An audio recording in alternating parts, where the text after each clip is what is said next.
Joe Biden is already gearing up for his first day in office, and he definitely has a lot on his plate. So one of his top priorities, tackling a pandemic that keeps getting worse. This morning, Biden announced his new coronavirus advisory board. He also implored all Americans to wear a mask to stop the virus. So what will Biden do on his first day? Many of you are already writing in wondering. Well, CBS News reports he plans to rejoin both the WHO and the Paris Climate Agreement. He's also expected to grant a pathway to citizenship for dreamers. Tori, and I also know that Kamala Harris has always wanted to, she's been saying this since early 2019. She wants to, hopefully, she's proposed to take $1 billion to, and this is according to CNN and the Washington Post, to take $1 billion and invest that into clearing up the entire backstock of rape kits so she can get rape and sexual assault victims justice. What do you make of their plans?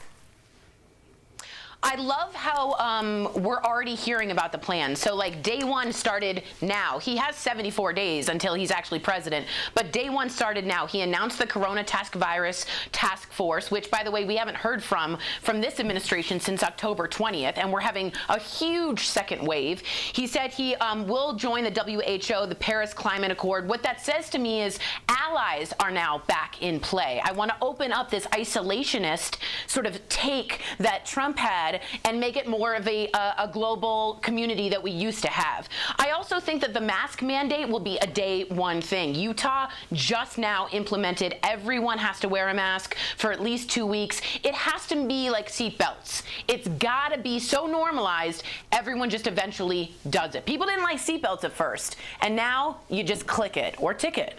This is also just the beginning, though. I just want to say this should also be a bipartisan initiative. We got to hold our president accountable. This doesn't just apply to President Trump. This is going to apply to President-elect Biden. So all the promises that Biden and Harris are making right now, may it be us, the constituents, that hold them accountable. I certainly am going to.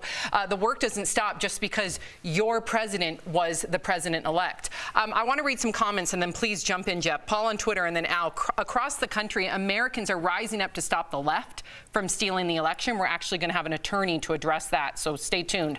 Ryan on Twitter, the election might as well have been conducted via carrier pigeon. Tatiana says on Twitter, it's time for unity. It's time for healing. Yeah, I'm glad we pointed out that we're not talking about the stealing of the election, because we're going to have a lawyer on and talk all about that. So we're not ignoring that fact in case you're watching at home. Listen, the mask mandate, Sam, if you're playing a drinking game at home, I think I say this every day. No shoot, no shoes, no service. What did I say at first? No shirt, no shoes. No shoot.